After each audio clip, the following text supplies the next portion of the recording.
Hello, good morning, students. So, in today's lectures, also we'll be discussing some problem. Okay, these problems will be in continuation of electrostatics lecture 3. Okay, there also we have discussed many problems. आज उससे थोड़ा आगे problem हम discuss करते हैं. ठीक है, two charges Q and Q are separated by distance. कितना है? Twice. At the center we are putting a charge, third charge Q naught. At what point? At the point C. Okay, we are putting two charges Q and Q separated by distance R. At the center we are putting a third charge. How much? Q naught. At what distance? At a distance R. तो इससे भी distance R ही होगा. Okay, इसमें क्या करना है? For what value of Q? Number one, it will be in equilibrium.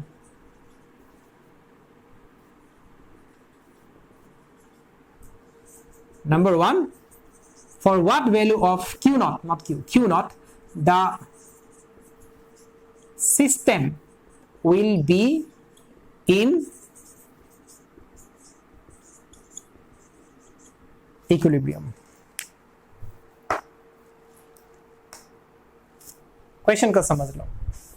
Note down the questions, अच्छी तरह से समझ लो. First question, we are talking about equilibrium of Q naught. First questions, we are talking about equilibrium of Q naught. और दूसरा question में we are talking about equilibrium of the system. Equilibrium का मतलब है resultant force will have to be zero. ठीक है. अब equilibrium के अंदर भी दो types of equilibrium है, एक stable, एक unstable. Okay, किसी किसी किताब में they talk about three types of equilibrium: stable, unstable, and neutral equilibrium. Okay, but we are interested in two: stable and unstable equilibrium. In due course of time we'll get involved inside it. Okay, this marker is here. This is in equilibrium. Equilibrium means net force is zero, but the potential energy of the marker is maximum. Okay, ये energy maximum है और इस equilibrium को हम unstable कहेंगे. क्यों? क्योंकि अगर मैं इसको slightly disturb करूंगा तो क्या होगा? ये गिर जाएगा. ओके, स्लाइटली मैं इसको थोड़ा भी डिस्टर्ब करूंगा तो ये गिर जाएगा, दोबारा नहीं आएगा खुद ब खुद. अब ये पोजीशन में भी this is in equilibrium, net force zero है. अब वहां से डिस्टर्ब करो, ये वापस यहाँ पर आ जाते हैं. इसको यहाँ से हटाओ, ये दोबारा यहाँ पर आते हैं. यानी इस पार्टिकुलर पॉइंट में ओके इसका potential energy minimum below the what to say reference level.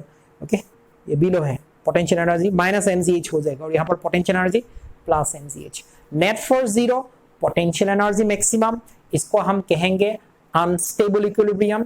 Net force zero, potential energy minimum, इसको हम कहेंगे स्टेबल इक्विलिब्रियम.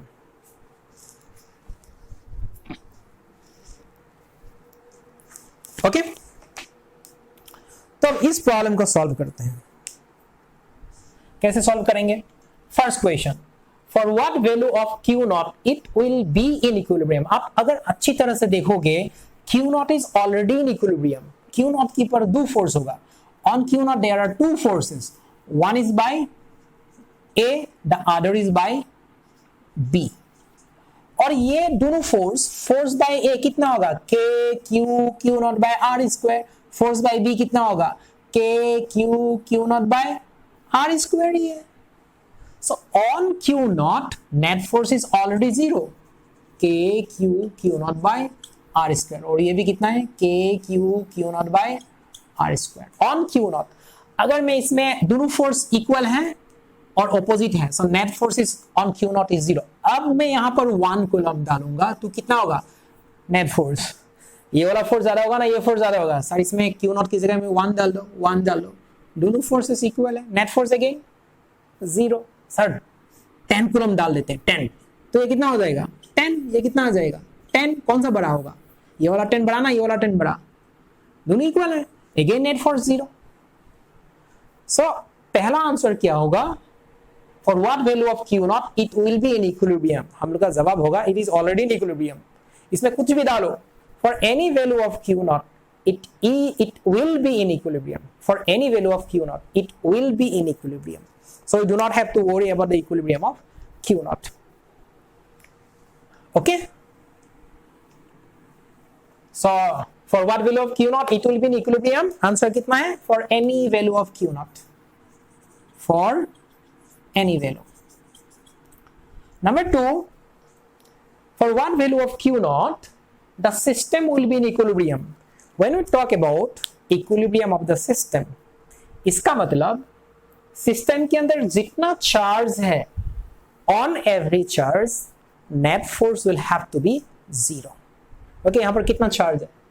3 चार्ज है, 3 में से एक की पर तो एक चार्ज की पर तो नेट फोर्स 0 है ही, बाकी दोनों रह गया, यानी ए की पर भी 0 होना पड़ेगा, बी की पर भी 0 होना पड़ेगा.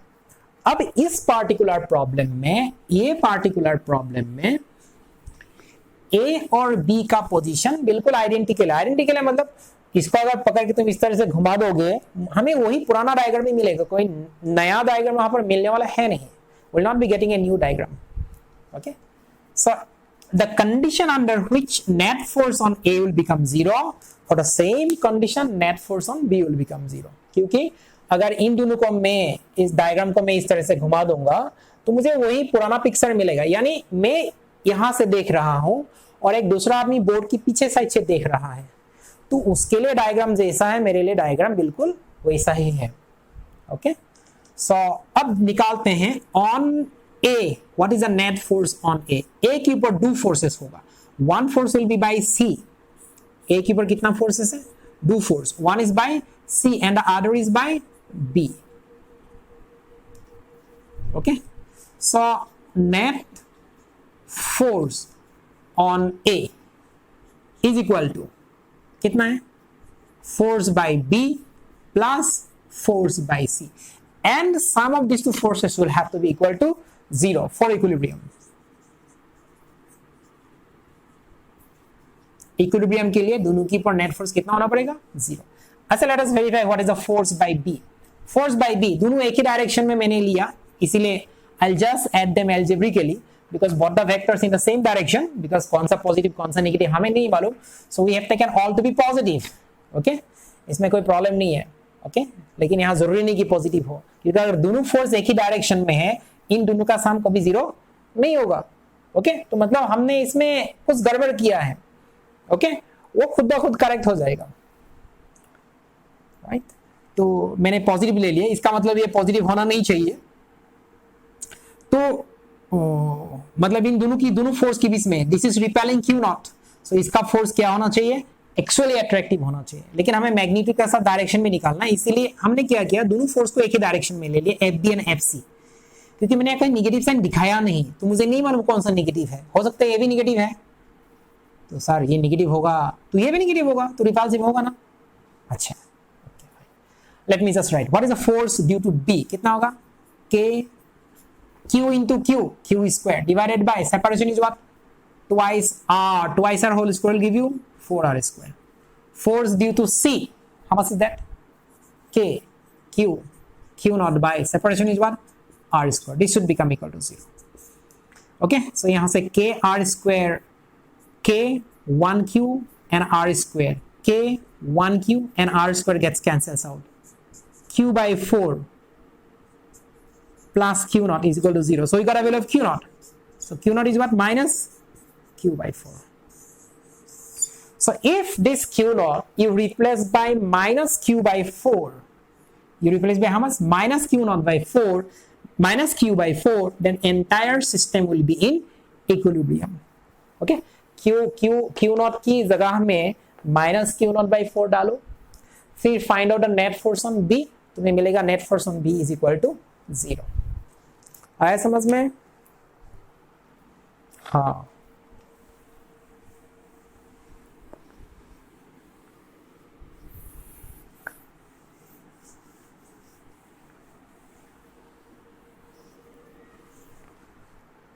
गुड. अब इसी सिचुएशन को हम यूज करते हैं. 2 forces, okay, 2 charges Q and Q are placed along x-axis.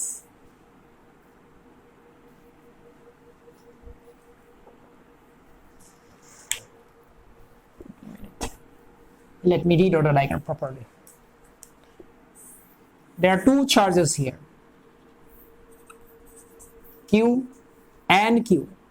ये सारा सिचुएशन को समझना बहुत जरूरी है। बिल्कुल बीच में, this is y axis.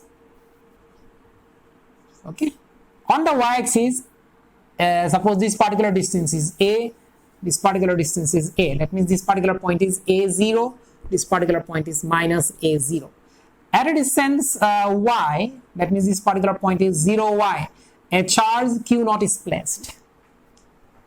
Okay, find net force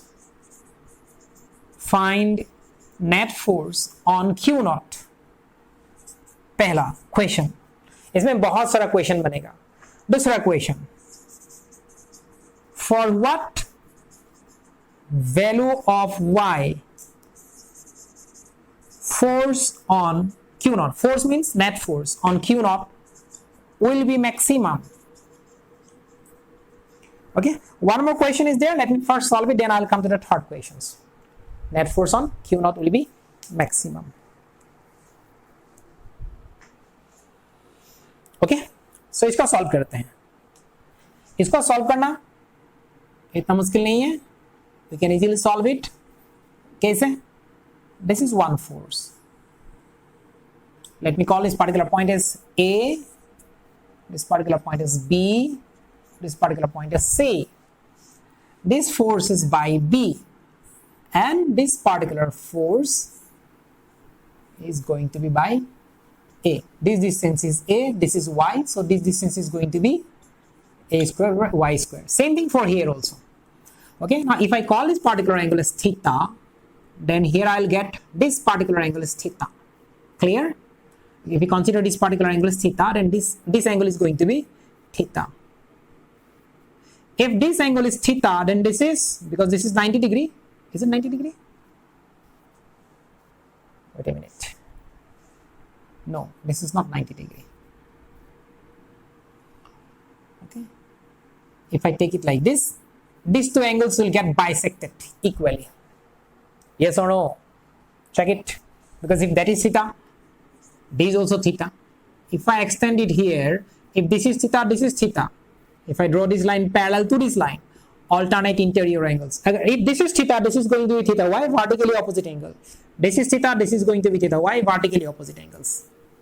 Clear? Now FA and FB, they're equal in magnitude. Both are equal in magnitude. How much is that? K Q into Q naught divided by distance square. This is the distance, इसका square कितना होगा? A square plus Y square. This is the force by A and that is also the force by B, but they are in different directions. अब इसका हम resultant force किस तरह से निकालना है? How to find out net force? Okay, F net.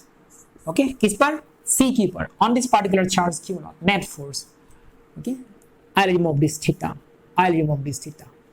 Okay, let me bring it little down. इसको थोड़ा नीचे लेके आते हैं. A square plus.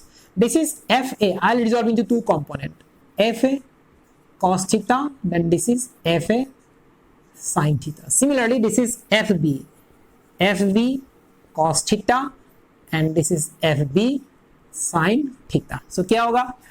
FA and FB, they are equal in magnitude, so they are cos component. This is also theta, that is also theta. So these two components being equal and opposite will cancels out. So resultant force क्या होगा? ये direction में. What will be the resultant force? FA sin theta plus FB sin theta. होगा ये resultant force? If that is the resultant force, इसका value कैसे निकालेंगे हम लोग? Let us say this is equal to F. Say, then I can call this F. I can call this twice F sin theta. So we got F net on C twice. What is F? This is your F. K Q naught divided by A square plus Y square sin theta. What is that? Sin theta. Sin theta is what?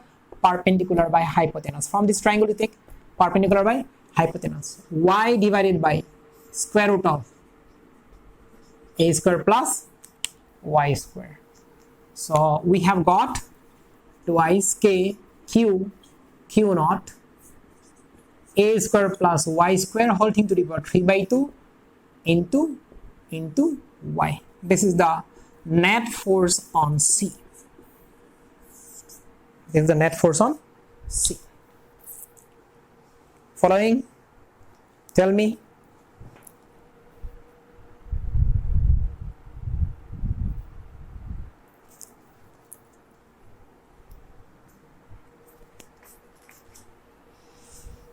Okay. Now यहाँ पर देखो. Point is what? This particular charge is Q. This is Q. अगर Q not को नीचे लेके आओगे, इस particular point में लेके आओगे, क्या होगा net force? That means if you make y is equal to 0, ये Q है, ये Q है, बिल्कुल सेंटर में, ये Q नॉट. तो this is one force, this is the other force. These two forces being equal and opposite, net force on Q naught will become 0. That means when you bring it down, when you are pulling it down to this particular point, you are making y 0. इसको यहां से लेके यहां लेके आओगे, y कितना हो जाएगा? 0. अगर y 0 डालोगे, फोर्स कितना हो जाएगा? 0 हो जाएगा. ठीक है. पहला पॉइंट अगर यहां पर लेके आओगे, यानी if you reduce y, okay, if you reduce y, force will reduce to 0. Number 1. Number 2, if you take the charge Q naught like this away to infinity, you are taking Q naught away to infinity. That means y you are making infinity. This is y, but this is y square. Okay, so like the way when you make y bigger, okay, before it reaches infinity, it will go and reach infinity, because when you make it 2, this will become 4. When you make it 9, this will become 81. When you make it 100, this will become 10,000. So denominator is going to grow faster. Okay, ये जितना जल्दी, this will start growing bigger and bigger faster than the numerator. This, when you increase y, the numerator will also increase and denominator also will increase. But there is a square. Of course, there is a 3 by 2, but still this is going to be bigger. The power is going to be bigger than 1.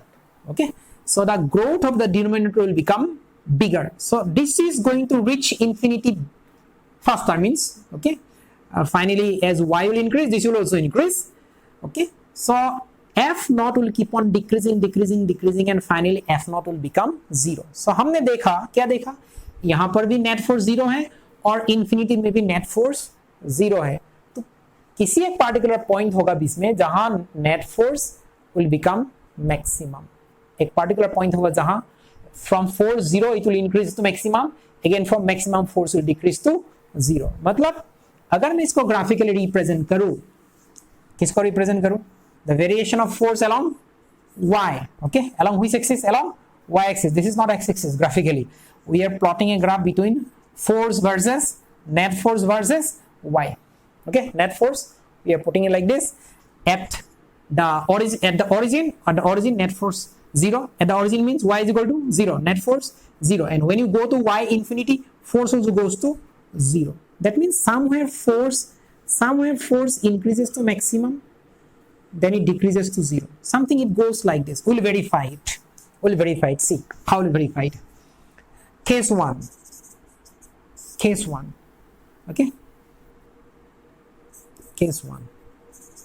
At y is equal to 0, force net कितना मिला हमें? 0. Okay, case 2. At y very less than a, that means you are not at the center, but you're very close to the center, so that this particular value of y is very small in comparison to this a. इसको compare करके बहुत छोटा है, तो क्या होगा? y is very small in comparison to a. इसका मतलब a square plus y square, y बहुत छोटा है, so we can replace it by a square only. अगर मैं इसको a square से replace कर दूं, यानी मैं y square को neglect कर दिया, क्या हो गया? Square and square will cancel. कितना रह गया? a cube. I am showing it here only. How will become a cube? तो force कितना हो जाएगा? F will become twice k q naught by a cube into y.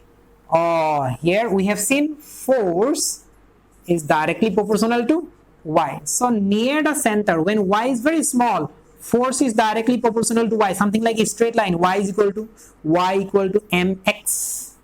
Okay, f is equal to a constant into x. So at the center, near the center, the line is going to be a straight line. Okay, that's the first point. So this was basically a square plus y square whole thing to the power 3 by 2. Second situation is what? When y is very large. When y is very large. Case 3. Third case. Okay. If y is very greater than a. So that means from the origin you have gone far away. Y. This is a. You have gone far away. The Q naught is somewhere here. Far away. What will be the net force on Q naught? In this situation क्या होगा? Y square plus a square will be approximately y square. हमें a square को neglect करना पड़ेगा. We'll neglect a square. ये छोटा हो गया. तो क्या होगा? Square cancel. Y cube. Then 1y will get cancelled out. How much will remain? Y square. So कितना बनेगा force? Net force twice K Q naught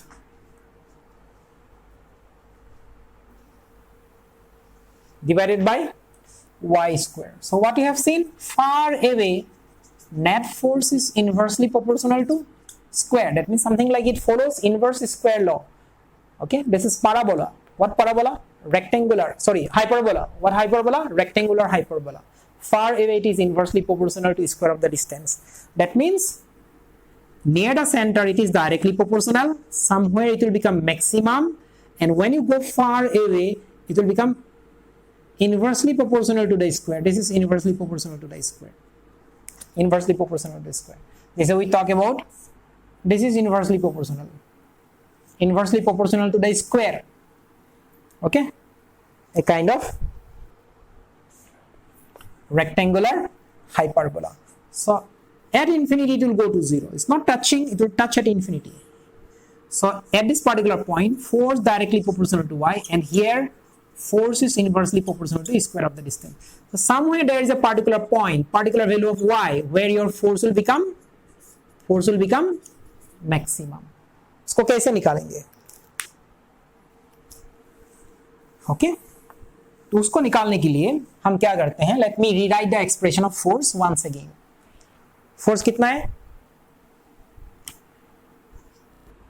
twice k q naught y divided by a square plus y square to the power 3 by 2. Now this particular force, what is the variable on the right hand side? Y is the variable. Okay, so for f net to be maximum क्या होना पड़ेगा? इसका differentiation will have to be 0. Okay, maxima and minima का जो conditions है. अब इस expression में देखो 2k q naught, ये पार्ट कांस्टेंट है, ये 0 नहीं है, ये नॉन जीरो है ऑलरेडी, तो ये 0 नहीं हो सकता, तो उसको इसीलिए हटाओ. फिर कौन रह गया? D d y. इसको हटाओगे तो क्या रह गया? y रह गया, और बाकी कितना रह गया? a square plus y square whole thing to the power 3 by 2. ये है तुम्हारा. अब इसका डिफरेंशिएशन 0 बनाना है, then will get the value of y. once you make this differentiation 0, अब क्या होगा? कैसे करेंगे? ये पहला function, first function, this one will call as the, okay, यहाँ पर एक a to the power -3 by 2 होगा. ये second function, first function, second function. कैसे करेंगे differentiation? First function differentiation of second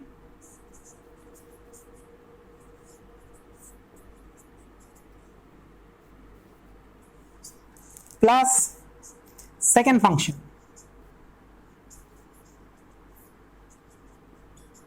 differentiation of first dy by dx. ये क्या होना है? 0 होना है. देख लो एक बार. First function differentiation of second plus second function differentiation of first dy by dy, dy by dy. This will become 1. अब y अब इसका डिफरेंशिएशन देखो. Okay, d d y suppose y to the power और z to the power n। Okay, कैसे करते हो? D d y z to the power n, क्या करते हो? n z to the power n minus 1 फिर dz by dx, जिसको हम चेन रूल कहते हैं। ओके, ये यूज करेंगे हम। डी डी वाई, यहाँ z कितना है? This particular part I am considering to be z, और n की जगह में कितना है? n की जगह में -3/2। इस फॉर्मूला को यूज करेंगे तो कितना होगा? पहले n यानी power will come to the front, कितना है पावर? 3/2। फिर z -1, z की जगह में कौन सा है? ये वाला है, a square plus y square, a square plus y square. Power कितना होगा? n-1, यहां से 1 सब्सट्रैक्ट करो, -3/2 -1 कितना हो जाएगा? -5/2, -5/2। फिर dz बाई dx, फिर अंदर वाला जिसको मैं z, ये वाला जिसको मैंने z कहा, इसको फिर अंदर वाला का डिफरेंशिएट करना है। अंदर में z की जगह में कौन है? a square plus y square है। z की जगह में कौन है? a square plus y square है। तो मुझे क्या करना है? dz by dy, dz by dy करना है, dz बाई dy। सो अगर मैं इसको dz बाई dy करूंगा तो कितना रह जाएगा यहाँ पर? आई एम रबिंग इट ऑफ। अगर ये z है, dz बाई dy करूंगा, पहला पार्ट कांस्टेंट है, इसका डिफरेंशिएशन 0, y स्क्वायर का differentiation twice y। Okay, so differentiation of the inner part कितना देगा? ट्वाइस y, ये वाला। ठीक है, इसको नोट करो, नोट करो।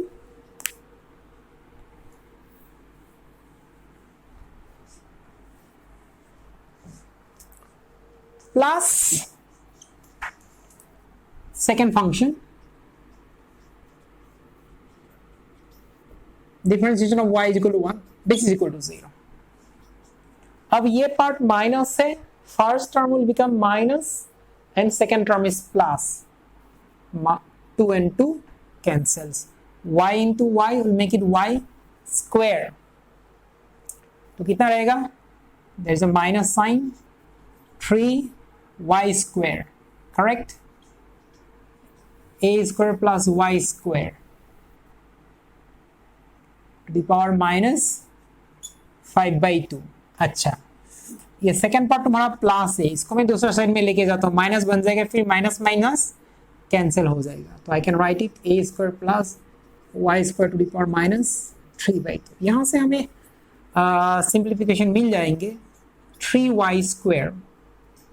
ओके, इसको लेके जाओ राइट हैंड साइड में, this term and this term is same, here power is 3/2, here power is -3/2, power -5/2।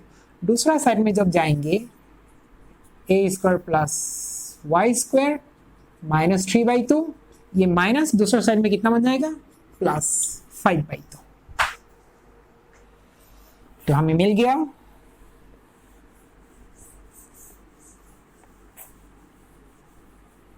कितना मिला? देखो अच्छी तरह से, 3y स्क्वायर।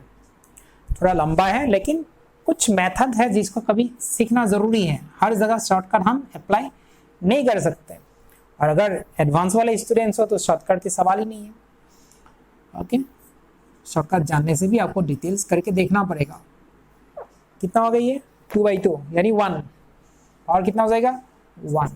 सो इसको लेफ्ट हैंड साइड में लेके आओगे, twice y square is equal to a square, that means y is equal to a divided by √2, दोनों साइड में होगा, प्लस माइनस, ये साइड में भी होगा, ये साइड में भी होगा। ये साइड में हम डायरेक्शन ऑफ फोर्स को पॉजिटिव लेंगे, तो ये डायरेक्शन में हम डायरेक्शन ऑफ फोर्स को क्या लेंगे?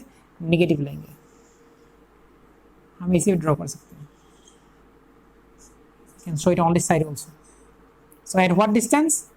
Minus a/√2। At what distance? ये वाला कितना है? What is this point? y is equal to a/√2। At this particular distance, at this particular distance, okay, from the origin, your force on the charge is going to be maximum. This particular expression of force is going to be maximum. Diagram क्या था, these were the charges q and this was q, okay, this was y, this is one force, this is the other force on q naught. So when y is equal to a by root 2 or when y is equal to minus a by root 2 on the other side, okay, y is equal to minus a by root 2, then resultant force, net force on C is going to be maximum. Okay, this side resultant force will be along y-axis and this side resultant force will be along negative y-axis. So इसको this is along positive y-axis, this is along negative y-axis, y does, right? This is how we can find. Okay, ये बहुत बड़ा problem है, इसमें बहुत सारा situation arise होते हैं। अब इस प्रॉब्लम को हम आगे भी बढ़ा सकते हैं। Okay, इसमें let me show you one more point, क्योंकि इतना सारा सिचुएशन कर लिया, एक सिचुएशन बाकी है, उसको क्यों छोड़े। अगर इसी प्रॉब्लम को इस तरह से कहा जाए कि this is the charge Q, this is Q, तो this is the y axis, this is at a 0 and this is at minus and 0. Okay, assume Q naught to be negative of Q. अगर इन दोनों को Q को positive ले लो और यहाँ Q naught जो है इसको नेगेटिव ले लो, और नहीं तो ऐसे करो कि at a distance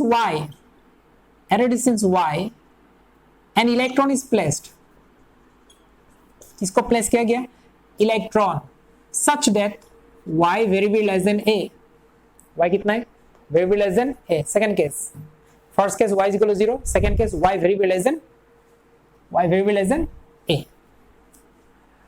तो ये क्यों है, ये क्यों है, ये इलेक्ट्रॉन है, चार्ज नेगेटिव है।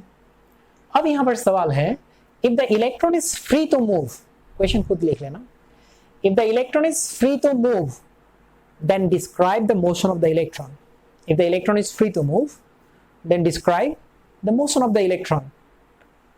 And इस इलेक्ट्रॉन का जो मोशन है वो देखने में कैसा होगा, describe the motion. ओके, ऐसा होगा। इसमें दो चीज निकालना है हमें, पहले तो हमें समझना है कि इसका मोशन कैसा होगा। Electron is free to move, बाकी ये दोनों फिक्स है, ये दोनों चार्ज फिक्स्ड है। Electron is free to move, y कितना है, y is very very less than a, इसको नोट डाउन करो, I am rubbing it off. अब इलेक्ट्रॉन के ऊपर जो फोर्स होगा ये नेगेटिव है, q को हम पॉजिटिव एज्यूम कर रहे हैं, इसके ऊपर फोर्स कितना होगा, एट्रैक्टिव फोर्स होगा, this will be the force bye b। ये फोर्स कितना होगा, फोर्स बाय a। ये दोनों फोर्स क्या हो जाएगा, एट्रैक्टिव हो जाएगा। ओके, इलेक्ट्रॉन, और इलेक्ट्रॉन की जगह में माइनस क्यू भी डाल सकते हो, कोई प्रॉब्लम नहीं, मैंने इलेक्ट्रॉन ले लिया। तो अब ये जो दो फोर्स है F A and F B, इनको हम अगर रिजॉल्व करेंगे दो कंपोनेंट में, अगर ये थीटा है तो ये भी थीटा है। ओके, फोर्स का दो कंपोनेंट होगा, F A cos F B cos, और F A sine F B sine, दोनों साइन कंपोनेंट नीचे की तरफ होगा। यानी electron will, if you allow the electron to move, ये नीचे की तरफ आएगा। फिर यहां जब पहुंचेगा, one force will become FB, the other force will become FA in magnitude. Okay, so ये दोनों इक्वल एंड ऑपोजिट होगा। यहां पहुंचते ही नेट फोर्स कितना हो जाएगा, 0। यहां नेट फोर्स 0 नहीं है, क्योंकि हाँ, their cos components are getting cancelled. ये कितना होगा, FB cos, ये कितना होगा, FA cos, their cos components are getting cancelled, लेकिन इन दोनों का साइन कंपोनेंट, ये cos it is sin component getting added up, तो it will pull the electron in the downward direction. लेकिन जब इलेक्ट्रॉन आके यहाँ पहुंचेगा, इसके ऊपर नेट फोर्स 0 होगा, तो इलेक्ट्रॉन यहाँ से यहाँ इट इज एक्सेलरेटिंग, और because of inertia it will go to the other side. When it will go to the other side, यहाँ पहुंच गया, जैसे सपोज यहाँ पहुंचा, तो इसके ऊपर फोर्स क्या होगा, ये एफ बी डैश, और ये डायरेक्शन में क्या होगा, एफ ए डैश। इनको अगर रिजॉल्व करोगे, इनका कॉस कंपोनेंट ये डायरेक्शन में होगा, कैंसिल होगा, लेकिन साइन कंपोनेंट ऊपर की तरफ होगा। यानी इलेक्ट्रॉन जब ऊपर जाएगा तो उसको नीचे की तरफ खींच के लाया जाएगा, और इलेक्ट्रॉन जब नीचे की तरफ जाएगा उसको ऊपर की तरफ खींच के लाया जाएगा। इसका मतलब electrons will keep on oscillating. तो अगर पूछा गया what will be the motion of the electron, हम बोलेंगे the motion of the electron is oscillatory motions. What motion? Oscillatory motion. अब इसको और आगे डिफाइन करते हैं अच्छी तरह से, क्या ऑसिलेटरी मोशन है। अब हमें मालूम है जब y is very very less than, when y very very less than a, force कितना था? What was the net force? हमने क्या लिखा था? Twice k q naught by a q था ना, इनटू y, इस तरह से था फोर्स। अब क्यू नॉट की जगह में मुझे क्या डालना है? इलेक्ट्रॉन डालना है, ओके।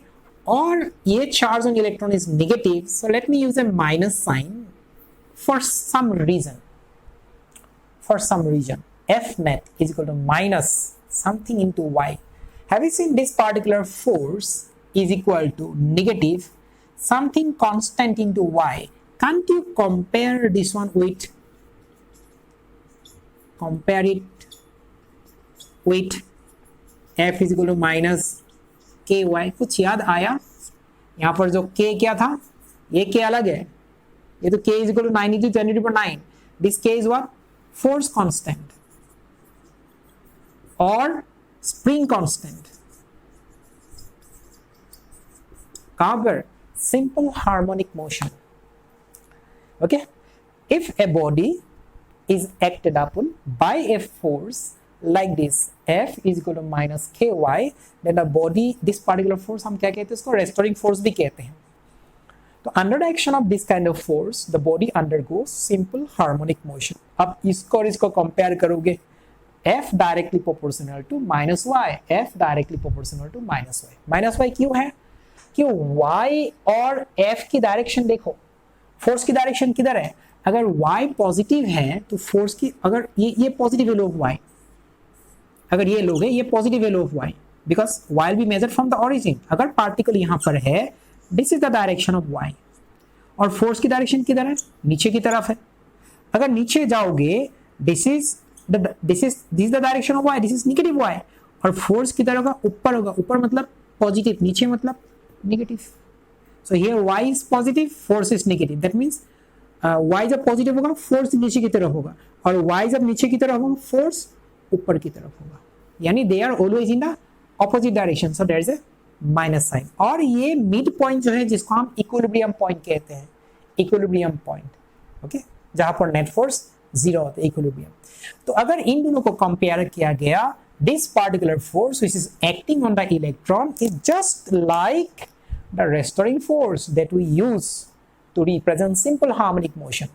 अब हम कहेंगे, पहले हम कह रहा था क्या है? Oscillatory motion. क्या कह रहा था इसको? Oscillatory motion. अब हम कहेंगे this oscillatory motion is simple harmonic. क्या बोलेंगे इसको? Simple harmonic. कब? ये कंडीशन सेटिस्फाई होना पड़ेगा, y very very less than a। अगर नहीं है, यहां पर काफी दूर पर छोड़ दिया, फिर भी ऑसिलेटरी होगा, लेकिन सिंपल हार्मोनिक नहीं होगा। सिंपल, एक पेंडुलम ले लो, Bob, you take the bob till here, release it, what will happen? Okay, the bob will go, come, okay, like the way the baby swings on a swing, okay, goes forward, again comes backward. This is what motion? Simple harmonic? No, this is not simple harmonic, this is oscillatory motion. What motion? Oscillatory motion. What oscillation? This is angular oscillation. लेकिन अगर Bob को तुम थोड़ा सा displace करोगे 3 degree 4 degree, फिर release करोगे, okay, this oscillations will become simple harmonic. Displacement बहुत छोटा हो, ठीक है? So all oscillatory motions are not simple harmonic, but all simple harmonics are oscillatory motion. Like the way we say all squares are not rhombus, correct? No, all squares are rhombus, but all rhombuses are not squares. Good. So हमें क्या हमें पता चला? अब बोलेंगे describe the motion, तो हम बोलेंगे मोशन क्या है? The motion of the electron is what? Simple harmonic motion. Motion of the electron कितना है? Simple harmonic. अब टाइम पीरियड कितना होगा? अगर f is equal to minus K Y, this is spring constant वाला k, हाँ, let me change the figure, okay, k, तो time period कितना होता है? 2 pi square root of mass of the particle divided by spring constant. अब इन दोनों equation को compare करोगे तो k की जगह में क्या है? What is the in place of k? This entire part is there. So time period कितना होगा? 2 pi square root of mass divided by, इस k की जगह में मुझे पूरा इक्वेशन को डालना है, कितना हुआ ये, ट्वाइस k, ये k कितना है 1/4 pi epsilon not, right, twice k q e divided by a cube will go up. Okay, this mass is the mass of the electron which is oscillating. हमेशा यहाँ पर टाइम पीरियड में जो मास आएगा, this mass is mass of the oscillating particle, और यहाँ पर oscillating particle कौन है, इलेक्ट्रॉन है, तो this is the mass of the electron. आप k को रिप्लेस कर सकते हो 1/4 pi epsilon not. Okay, so what will be the value of twice k, okay, 2 k is equal to 1/4 pi epsilon, this one you can write 1/2 pi epsilon भी लिख सकते हो, इसलिए 2 पाई को मैं रिप्लेस भी कर सकता हूँ, 2k को मैं रिप्लेस भी कर सकता हूँ, 2k is how much, twice pi epsilon not, twice pi epsilon not. You can write it like this also. This is the time period of oscillation. Okay, so see you in the next class. All the best.